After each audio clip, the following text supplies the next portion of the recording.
दोस्तों, हम सभी जानते हैं कि एक पिता और बेटी का रिश्ता कितना अहम है। एक पिता के लिए उसकी बेटी किसी राजकुमारी और एक बेटी के लिए उसका पिता किसी सुपर हीरो से कम नहीं होता।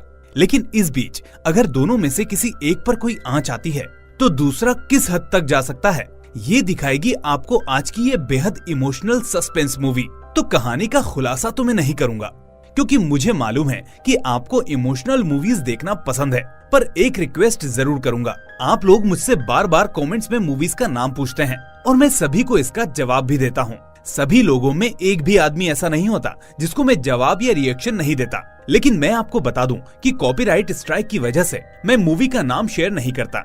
आप चाहें तो कमेंट्स में पूछ सकते हैं या फिर इंस्टाग्राम अकाउंट पर फॉलो करके वहाँ भी पोस्ट में मूवी का नाम और लिंक देख सकते हैं। तो चलिए शुरू करते हैं आज की ये शानदार तमिल मूवी। तो मूवी की शुरुआत में दो कांस्टेबल एक गांव में मुत्तू पांडी नाम के आदमी के घर पहुंचते हैं। एक कांस्टेबल पूछता है कि क्या तुम ही मुत्तू पांडी हो? वो हाँ करता है। तो कांस्टेबल कहता है कि मैं तुम्हें 2 घंटे से फोन लगा रहा हूँ लेकिन तुम्हारी कॉल ही नहीं लग रही। मुत्तू पांडी कहता है कि सर, गांव में नेटवर्क ठीक से नहीं आता। लेकिन आखिर बात क्या है, आप मुझे क्यों ढूंढ रहे थे? कांस्टेबल कहता है कि तुम्हारी बेटी ऐश्वर्या कल रात से हॉस्टल नहीं आई है और इसलिए हॉस्टल की वार्डन ने उसकी मिसिंग कंप्लेंट लिखवाई है। ये सुनकर मुत्तू पांडी के तो होश ही उड़ जाते हैं और वो कांपती हुई आवाज में कांस्टेबल से कुछ पूछता है। लेकिन कांस्टेबल जल्दी जल्दी में यह कहकर चला जाता है कि और इंक्वायरी के लिए जल्दी से जल्दी पुलिस स्टेशन पहुंचो। दूसरे सीन में हमें आशा नाम की एक लेडी सब इंस्पेक्टर को दिखाया जाता है जो अपनी ड्यूटी को लेकर काफी ईमानदार होती है। उसी पुलिस स्टेशन में अब मुत्तू पांडी आता है और कांस्टेबल से अपनी बेटी के बारे में पूछने लगता है। तभी वो कांस्टेबल उसे एक वीडियो दिखाता है जिसमें उसकी बेटी ऐश्वर्या बाथरूम में नहा रही होती है और किसी ने उसकी नहाने की वीडियो बनाई होती है। ये देखकर मुत्तू पांडी अपने होश खो बैठता है और गिरते गिरते बचता है। सामने खड़ी आशा उसे दिलासा देती है और बताती है कि इस वीडियो के आने के बाद से ही आपकी बेटी मिसिंग है। आपकी बेटी उस रात घबराते हुए हॉस्टल से बाहर गई और तब से वापस नहीं आई। ये हमें हॉस्टल के सीसीटीवी से पता चला। अब मुत्तू पांडी कहता है कि मैडम प्लीज कुछ भी करके इस वीडियो को वायरल मत होने देना वरना बहुत बड़ा अनर्थ हो जाएगा। आशा कहती है कि हमारी साइबर टीम ऑलरेडी इस पर काम कर रही है, इसलिए आप परेशान मत होइए और सोचिए कि आपकी बेटी कहीं किसी दोस्त या रिश्तेदार के घर तो नहीं गई। मुत्तू पांडी कहता है कि नहीं मैडम, मेरी बेटी मेरे सिवा किसी के पास नहीं जाएगी और अगर वो मेरे पास नहीं आई तो इसका मतलब है कि वो किसी बड़ी मुसीबत में है। इतना कहकर मुत्तू पांडी उस मिसिंग कंप्लेंट पर साइन करता है और रोते रोते अपनी बेटी को याद करने लगता है क्योंकि उसने ही अपने बाबा को साइन करना सिखाया था। साइन करके वो रोते हुए वहाँ से निकल जाता है और सीधे अपनी बेटी के हॉस्टल पहुँचता है।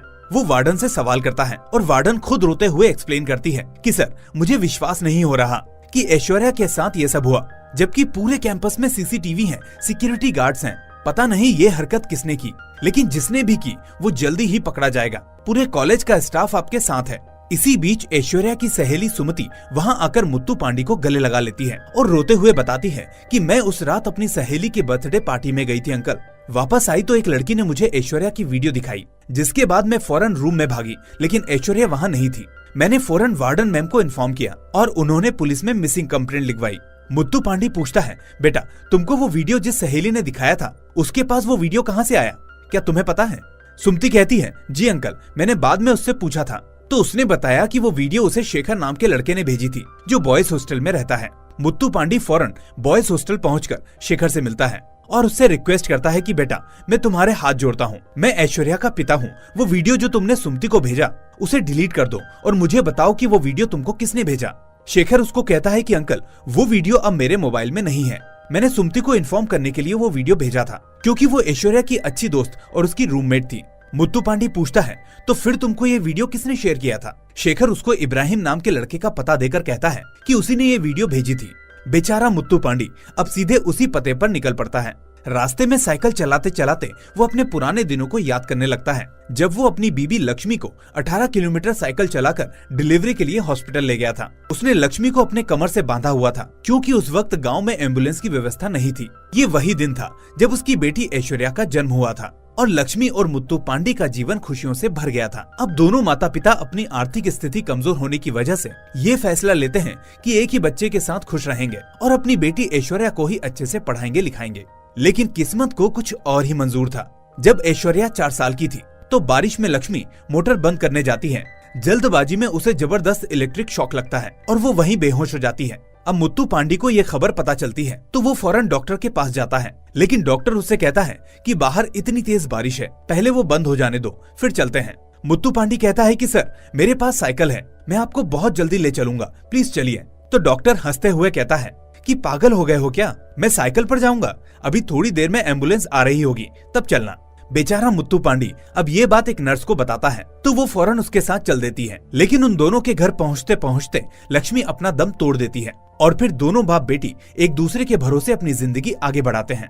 एक दिन ऐश्वर्या पीछे से घर का काम करने लगती है तो मुत्तू पांडी उसको डांटता है। वो कहता है कि नहीं बेटा, तुमको ये सब काम नहीं करना है, बल्कि तुम्हें तो बड़े होकर डॉक्टर बनना है ताकि तुम उन लोगों की मदद कर सको जिनकी ये दुनिया नहीं सुनती। इस तरह मुत्तू पांडी अपनी बेटी को अच्छे से स्कूल में दाखिला दिलाता है और ऐश्वर्या भी हर बार एग्जाम में अच्छे मार्क्स लाकर अपने बाबा का ख्वाब पूरा करने में लग जाती है। अब कहानी आती है प्रेजेंट में। जब मुत्तू पांडी इब्राहिम के पास पहुंचता है तो वो बताता है कि अंकल मुझे वो वीडियो तो प्रभु ने भेजा था, आप उसी से जाकर पूछिए, मैं आपको उसका एड्रेस देता हूँ। उधर पुलिस स्टेशन में आशा को भी पता चलता है कि ऐश्वर्या की फोन पर लास्ट टाइम बात प्रभु से हुई थी, इसलिए वो भी प्रभु के घर की तरफ निकल पड़ती है। घर पहुंचने पर आशा को प्रभु की मां से पता चलता है कि प्रभु के पिता एक बार चलाते हैं और इस वक्त प्रभु भी अपने पिता के साथ उसी बार में गया हुआ है। अब आशा उस बार के लिए निकलती उससे पहले एक पुलिस ऑफिसर आशा को फोन करके बताता है कि रेलवे ट्रैक पर एक लड़की की लाश मिली है जिसने ट्रेन के सामने आकर खुदकुशी कर ली और उसकी बॉडी को हॉस्पिटल भेज दिया गया है। ये सुनकर आशा फौरन हॉस्पिटल के लिए निकल पड़ती है और उधर हम देखते हैं कि प्रभु का झगड़ा अश्विन नाम के लड़के के साथ चल रहा है, जिसमें अश्विन के दोस्तों ने प्रभु को मार मार कर अधमरा कर दिया है और फिर प्रभु के दोस्त उसको हॉस्पिटल ले जाते हैं। मुत्तू पांडी अब बार पहुंचता है और उसे पता चलता है कि प्रभु हॉस्पिटल में है और जब वो हॉस्पिटल पहुंचता है तो देखता है कि प्रभु की हालत काफी सीरियस है। बेचारा मुत्तू पांडी अब वहीं बैठकर प्रभु के होश में आने का वेट करने लगता है ताकि उससे बात कर सके और इसी बीच वो अपनी बेटी की यादों में फिर से खो जाता है और कहानी फिर से फ्लैशबैक में चली जाती है जहां दोनों बाप बेटी के खूबसूरत रिश्ते को दिखाया जाता है। मुत्तू पांडी तो अपने घर के बाहर पहले से ही अपनी बेटी के डॉक्टर होने का बोर्ड लगा देता है क्योंकि 12th में टॉप करने के बाद उसे यकीन था कि उसकी बेटी एक दिन डॉक्टर जरूर बनेगी। अब किसी से उसे पता चलता है कि अगर उसे ऐश्वर्या को डॉक्टर बनाना है तो नीट का एग्जाम दिलवाना होगा, इसलिए मुत्तू पांडी अपने खेत के अहम हिस्से को बेचकर पैसा इकट्ठा करता है और ऐश्वर्या को नीट की तैयारी के लिए शहर में कोचिंग दिलवाता है। अब आने जाने में दिक्कत होने की वजह से मुत्तू पांडी अपने दिल पर पत्थर रखकर अपनी बेटी को शहर के ही हॉस्टल में रहने के लिए भेजता है, जहां उसे सुमति नाम की रूममेट मिलती है। अब कहानी फिर से प्रेजेंट में आती है जब अचानक आशा का फोन मुत्तू पांडी के पास पहुंचता है। वो उसे उस लड़की के बारे में बताती है जिसकी लाश आज रेलवे ट्रैक पर मिली थी और इसलिए वो उसे शिनाख्त के लिए बुलाती है। मुत्तू पांडी के पैरों तले से जमीन खिसक जाती है, लेकिन फिर भी वो डरते डरते हॉस्पिटल पहुंचता है। हॉस्पिटल में वो उस लाश को देखता है और जोर जोर से रोते हुए आशा से कहता है कि मैडम ये मेरी बेटी नहीं है, पता नहीं वो कहाँ है, प्लीज उसको ढूंढिए, मैं अपनी बेटी के बिना जिंदा नहीं रह सकता। उसकी माँ आज मुझे कोस रही होगी कि मैं अपनी बेटी का ख्याल नहीं रख पाया। आशा उससे कहती है कि आप थोड़ा हौसला रखिए, हम जल्दी से जल्दी ऐश्वर्या को ढूंढ लेंगे। हारा हुआ बाप अब वहाँ से चुपचाप साइकिल लेकर वापस प्रभु से मिलने हॉस्पिटल के लिए निकल पड़ता है। इधर आशा भी अब हॉस्पिटल पहुंचकर प्रभु के पेरेंट्स से पूछताछ करती है। वो कहती है कि आखिरी बार ऐश्वर्या की बात जिस नंबर पर हुई थी वो नंबर आपके बेटे के नाम पर रजिस्टर्ड है। प्रभु का पिता कहता है कि मैडम ये नंबर तो प्रभु का है ही नहीं, दरअसल मेरी एक सेलफोन की भी दुकान है। प्रभु अपने नंबर पर सिम लेकर दोस्तों को देता रहता है, इसलिए हो सकता है कि इसमें उसका कोई दोस्त हो। ये बात तो प्रभु होश में आने पर ही बता सकता है। आशा उनसे कहती है कि जैसे ही प्रभु होश में आए तो आप हमें बताइएगा और वहाँ से वो ये कहकर चली जाती है। मुत्तू पांडी उनकी बातों को ध्यान से छुपकर सुन रहा होता है और आशा के जाने के बाद हॉस्पिटल में ही प्रभु के होश में आने का वेट करने लगता है। अब इत्तेफाकन होता ये है कि जब प्रभु को शाम को होश आता है तो उसका कोई भी फैमिली मेंबर वहाँ नहीं होता। नर्स को लगता है कि मुत्तू पांडी उसी की फैमिली से बिलोंग करता है, इसलिए वो उसको आकर बताती है। मुत्तू पांडी फौरन अंदर जाता है और प्रभु से सवाल करने लगता है। रोते हुए वो उससे कहता है कि बेटा मेरी बेटी का वीडियो तुम्हारे पास कहाँ से आया, क्या वो काम तुमने किया है? मैं तुम्हारे हाथ जोड़ रहा हूँ, मुझे सच बता दो। अब इससे पहले कि प्रभु कुछ बोलता उसकी ब्रेन हेमरेज से मौत हो जाती है। ये देखकर मुत्तू पांडी घबरा जाता है और फौरन वहाँ से निकल जाता है। वो अब समझ नहीं पाता कि क्या किया जाए, अब किसके पास जाए, क्योंकि लास्ट कड़ी प्रभु था जो अब इस दुनिया में नहीं है उधर अश्विन अपने दोस्तों के साथ एक कैफे में बैठकर टाइम पास कर रहा होता है और उनको वल्गर वीडियोस दिखा रहा होता है। हम देखते हैं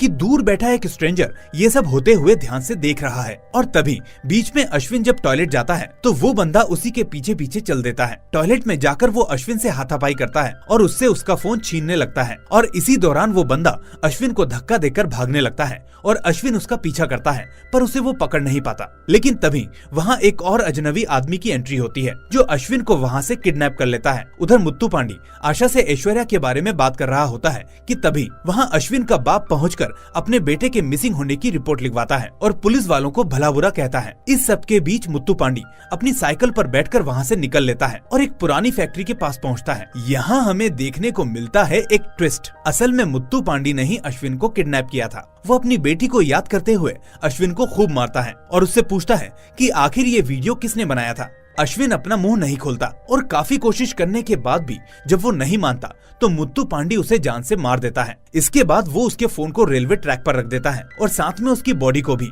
जिसके ऊपर से ट्रेन निकल जाती है। उधर आशा अश्विन के दोस्तों के पास जाती है तो उसे पता चलता है कि वो लास्ट टाइम एक कैफे में था। कैफे के सीसीटीवी फुटेज को देखने पर आशा को उस स्ट्रेंजर पर शक होता है। अब यहाँ मूवी में होती है प्रकाश नाम के लड़के की एंट्री। प्रकाश अपनी कार में कहीं जा रहा होता है कि तभी उसे फोन आता है। उसका दोस्त उसे मिलने के लिए बुलाता है लेकिन वो कहता है कि मैं आज नहीं कल मिलूंगा क्योंकि तुम लोगों को जो मूवी देखनी है उसकी शूटिंग बस शुरू होने ही वाली है। ऐसा कहकर वो फोन कट कर देता है और थोड़ी देर में रास्ते से रमिया नाम की एक लड़की को पिक करता है। वो दोनों थोड़ी दूर एक कैफे में जाते हैं और यहाँ हमें पता चलता है कि वो दोनों ऑनलाइन फ्रेंड्स हैं जो एक दूसरे से आज डेट पर मिलते हैं। अब कोइंसिडेंटली जिस कैफे में वो थे उसी कैफे में आशा भी अपनी फैमिली के साथ डिनर पर आती है। डिनर के वक्त उसकी नजर प्रकाश और रम्या पर ऐसे ही बात करते करते पड़ जाती है। अब थोड़ी देर बाद प्रकाश रम्या को ड्रॉप करने से पहले एक सुनसान जगह पर ले जाता है और कार रोककर पहले अपनी लोकेशन एक फ्रेंड को सेंड करता है और उसे वहां बुलाता है। अब इसके बाद वो सेल्फी लेने के बहाने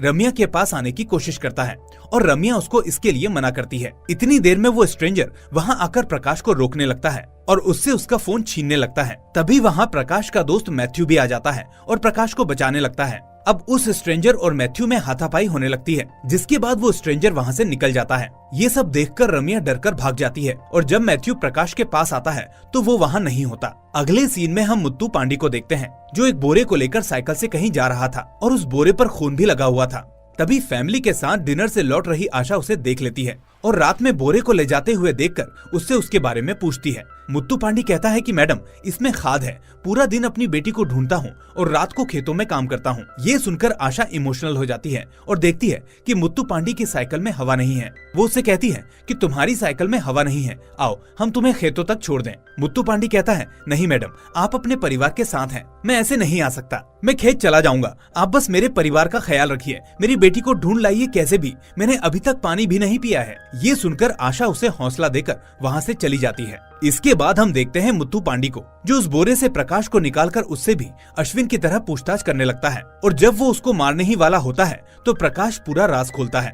अब कहानी यहाँ से फ्लैशबैक में जाती है। अश्विन, मैथ्यू और प्रकाश कोचिंग सेंटर के बाहर सुमति को आते जाते तंग किया करते थे। ये देखकर एक दिन ऐश्वर्या ने इन तीनों की शिकायत कोचिंग सेंटर के अथॉरिटी से कर दी। तीनों को इसके लिए सजा मिलती है और अच्छी खासी बेइज्जती भी होती है। अब अगले दिन मुत्तू पांडी ऐश्वर्या और सुमति से मिलने आता है और उन दोनों को एक साथ खाना खिलाने लगता है। तभी वहाँ तीनों दोस्त पहुंचकर ऐश्वर्या को धमकाने लगते हैं कि आखिर तुमने हमारे साथ ऐसा क्यों किया, हमने तुमसे तो कुछ नहीं कहा था। इस पर मुत्तू पांडी उन तीनों को रोकता है और समझाता है कि अच्छे घर के लड़कों को ये सब शोभा नहीं देता, लेकिन वो तीनों उल्टा मुत्तू पांडी पर ही हावी होने लगते हैं और उसको धक्का दे देते हैं। ये देखकर ऐश्वर्या अपनी चप्पल उतारकर उन तीनों की पिटाई शुरू कर देती है। इतनी देर में वहाँ बाकी लोग भी आकर उन तीनों पर हावी हो जाते हैं। इसलिए बाद में वो तीनों एक प्लान बनाते हैं और पैसा देकर एक आदमी से ऐश्वर्या के बाथरूम में कैमरा फिट करवा देते हैं। उस रात सुमति अपनी फ्रेंड के बर्थडे पर चली जाती है और ऐश्वर्या नहाने चली जाती है और यही वीडियो उस कैमरे में रिकॉर्ड हो जाती है, जिसे प्रकाश ऐश्वर्या को भेजकर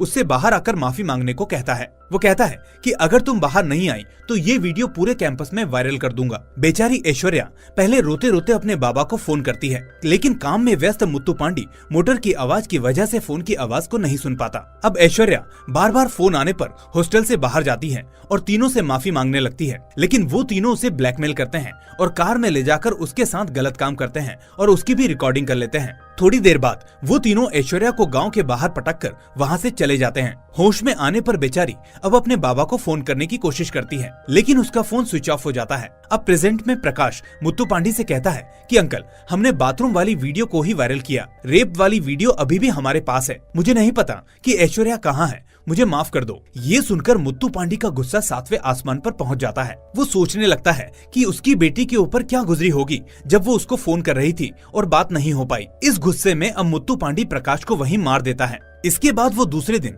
उसी जगह पर जाता है जहां प्रकाश और बाकी लोगों ने ऐश्वर्या को फेंका था। वहां उसे खून के धब्बे मिलते हैं और साथ में ऐश्वर्या का फोन भी। उस मिट्टी को सीने से लगाकर मुत्तू पांडी बहुत रोता है और अपनी बेटी के साथ बिताया हुआ हर पल याद करता है और भगवान को कोसता है कि आखिर उसके साथ ये सब क्यों हुआ। इधर आशा इस इन्वेस्टिगेशन में उसी जगह पर पहुंचती है जहां प्रकाश ने अपनी कार को रोका था। आशा को वहां एक चेन मिलती है जो चेन उसी स्ट्रेंजर की थी जो उस रात प्रकाश से झगड़ रहा था, और इत्तेफाकन आज भी वो वहीं मौजूद होता है और आशा को देख रहा होता है। पुलिस स्टेशन जाकर आशा सारी कड़ियों को जोड़ने लगती है कि पहले ऐश्वर्या गायब हुई, फिर अश्विन और फिर प्रकाश। आखिर इन तीनों का कनेक्शन क्या है? तभी उसे वो दिन याद आता है जब मुत्तू पांडी उस बोरे को लेकर जा रहा था। वो फौरन बिना सोचे समझे मुत्तू पांडी से मिलने के लिए निकल पड़ती है। रास्ते में मुत्तू पांडी को एक बोरे के साथ देखकर वो सतर्क हो जाती है और उससे पूछती है कि आज कहाँ जा रहे हो? मुत्तू पांडी कहता है कि मैडम, बस कुछ नहीं, बोरे में खाद लेकर ही जा रहा हूँ। वो पूछती है कि आखिर बोरे पर ये खून कैसे लग गया? तो मुत्तू पांडी फौरन अपना हाथ दिखाकर कहता है कि मैडम,